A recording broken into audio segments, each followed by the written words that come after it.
Hello guys, welcome back. So in our previous video, we went ahead to create user accounts. Now, one user that I was keenly interested in was Ruby Smithfield, who was going to be our help desk personnel. So Ruby will work in help desk.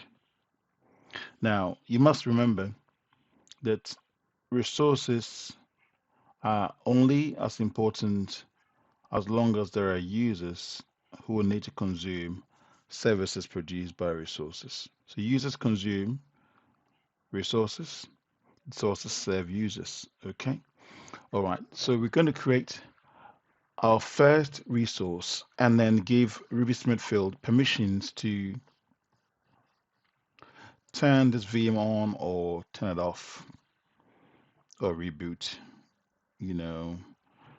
And to do that, we would grant it the necessary permissions to do so. From our last tutorial, we talked about role-based access controls.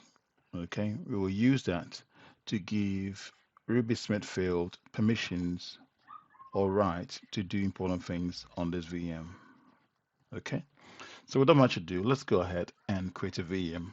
As always, to create a resource, what you need to do is either click on create a resource. If you know the type of resource you're creating, like I do know, it's a virtual machine, I will go to virtual machines and then click on create a virtual machine once I am in that resource pane. So let's head to virtual machines. Click on virtual machines now. And already I don't see any virtual machine here. Now, as a golden rule, every resource that you create must be closer to the user's geographical location. So I am in the UK South area. My VM should be in the UK South, so my internet access to the VM will be quick. If I put the VM all the way in, let's say, Japan East, and I put my VM there, I need to go through a lot of hops, a lot of networks to get there.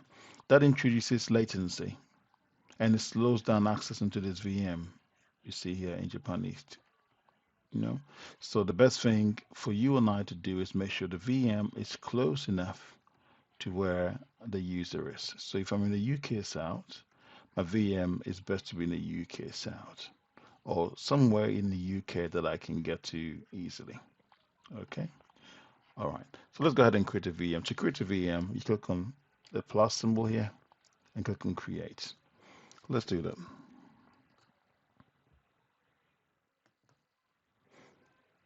Create a virtual machine.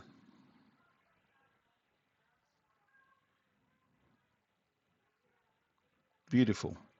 So this is what we served when you click on create a virtual machine. You're given these boxes to fill in important information to help you create or fabricate that build. Now, every virtual machine will have a name. For example, I called it VM, but I can give it a better name, VM XYZ 44. That could be the name of the virtual machine, for example. Okay. And the region, like I said, must be in the location closest to the user. There are other elements here that we will skip today. Okay, we will leave those as they are. But then I can also specify the image. Okay, and we can use a Windows OS, or we can use a Linux version of the operating system. Then you have the VM architecture. Now, if you want to know more information, click on these eyes and you get to see more. So when I hover over subtype, it gives me more information. Virtual machine architecture, more information. Well, run the spot discount, more information. And then you have the size. What is the size? It supports the workload that you want to run. Okay, it determines factors such as the person power, the memory, and the storage capacity. Of course, Azure offers many different sizes. All right. So let's go ahead and build our VM. All right. We're going to call a virtual machine our first Linux virtual machine. That is a name I can give it. But of course, I could also give it a meaningful name. I can say, for example, well, it's already picked up the resource group. I can actually put in the resource group I want. Let's put in this IoT master. No, leave it alone. It's either we create a virtual machine, we create a resource group dedicated for virtual machine, or create a brand new resource group, or use an existing one. Let's call it. Let's create a new one. Let's create a new one. Let's say virtual machine resource group. Then let's say it's production. I can say production. It's very long, but I like it. Production virtual machine resource group. Okay, do okay. And the name I want to call this one is our first Linux virtual machine. It's just an interesting name, but you can call it whatever you want. We could also call it production or prod front end Linux VM01. And that is a meaningful, but a much better name, I think. So let's keep that. Prod front end Linux VM1. I could also say backend or middle tier, but that's what it is. So here we go. We do have the resource group, the name. Okay.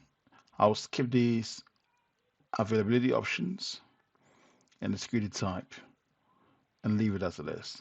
Now, over here, we have some operating systems. We do have Windows Server 2019, 2016, Windows 10 Pro. If you want to actually run Windows 10 as a virtual machine, you could do that.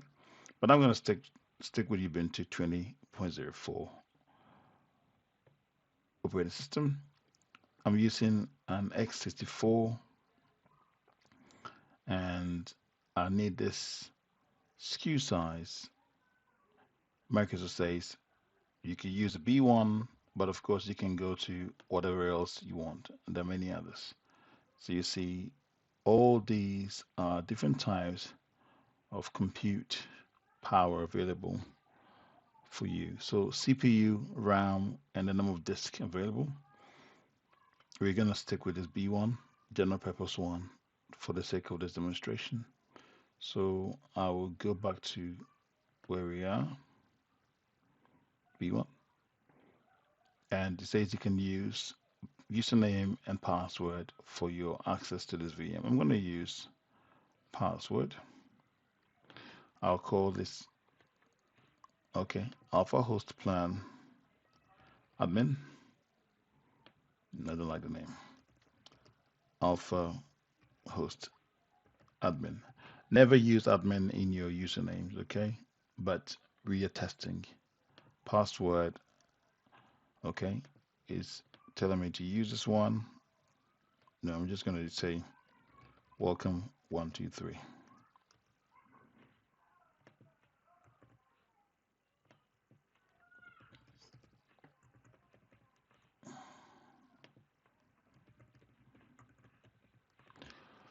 So that's the password I'm using. Yeah, welcome at 123 exclamation. Now it's saying, do you want to allow inbound access into this VM?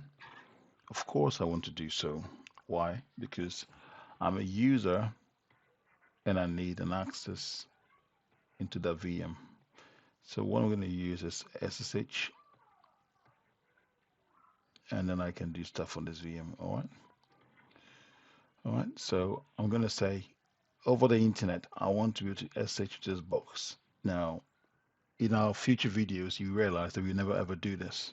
But for the sake of this experiment or this test, I want you guys to be able to come with me and see how you can quickly build a resource and get access to it. Okay. All right. So Public inbound ports, I can say none or allow. Now I'm going to stick with SH22, which is SH version 2. And now click on disks. I will leave it at that. I can also go to very standard, you know, not very advanced disk types. But it doesn't matter. We're just doing some quick build and we can delete it. Networking, very important part. Every VM needs to sit in a certain network in order to work, to talk. At the moment, there isn't. So it's actually creating this VNet. I need to go and change that to something else. So let's create a new virtual network. So we call it front end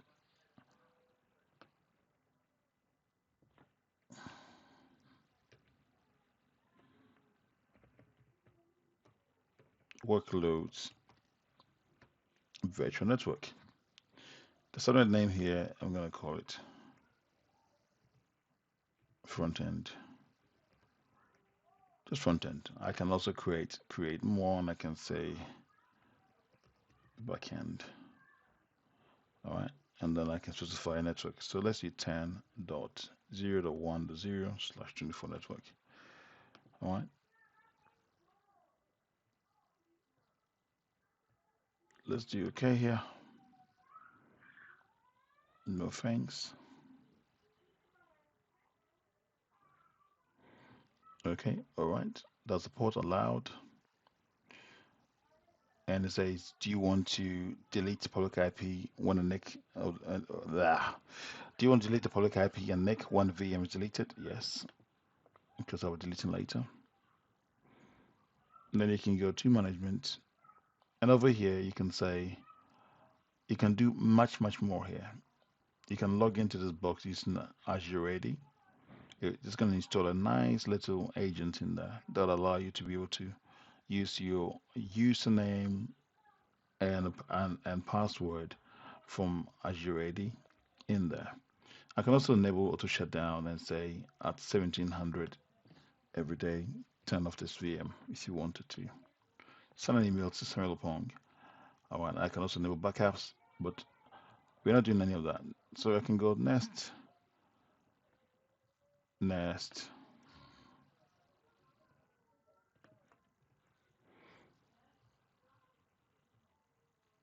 tags. Now, tags are very important. So I'm just going to say environment for this is production. Okay. All right. And I'll do review and create.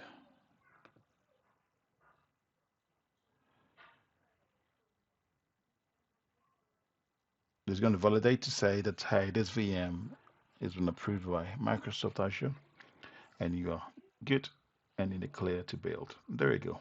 Validation passed. There's a summary of it so far. Okay, so you've created your OS desk. That's the username. I need this username because I'm gonna SH into this box later. All right, and I've got my tags.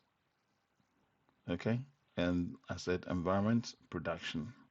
That includes everything for that VM. Everything attached to the VM is part of this environment. It's in production. So I'm gonna go ahead and I'll do create.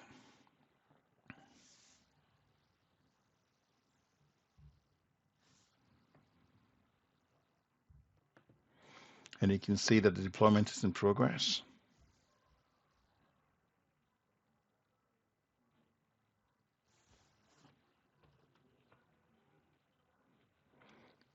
And it's creating the virtual network, the public IP address, the network security groups. We'll touch on all that later on.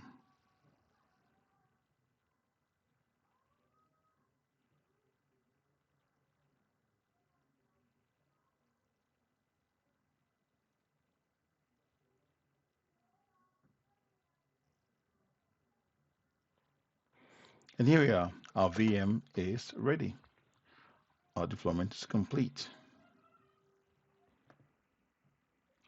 Congratulations. So now you do have your virtual machine. Go to resource, and we have a virtual machine, and you can see that it's in a running state. Now we can connect to the virtual machine, okay? And we can connect to it via the public IP address. I can copy that and go to PuTTY, which is a tool that I can use to connect to this virtual machine. So that's PuTTY, P-U-T-T-Y. Put the code in here, and I don't even need to log in, but you'll see that it's going to try and get into the box. Do you open? There you go. You see it. Log in as. Yeah, log in as. And I think the name that I called this was the admin. I forgot the name now. But from here, you could use the admin and then the password to get in. Okay, the admin and password. So you have a fully running VM running Linux Ubuntu. Let me see if I can find the user name. I think it was called Alpha Host Admin. Welcome. Oh, well, it worked. So here we are. We do have a fully functioning operating system. So if I do IP-ADDR, the IP address of this VM is 10.0.1.4. Okay, and you can see the reason 5.2% of its storage, memory 33%, and that's its IP. Everything is looking well. So thank you for tuning in. On the next one, we're going to set up our back access into this VM. So I'll see you on the next one. Bye for now.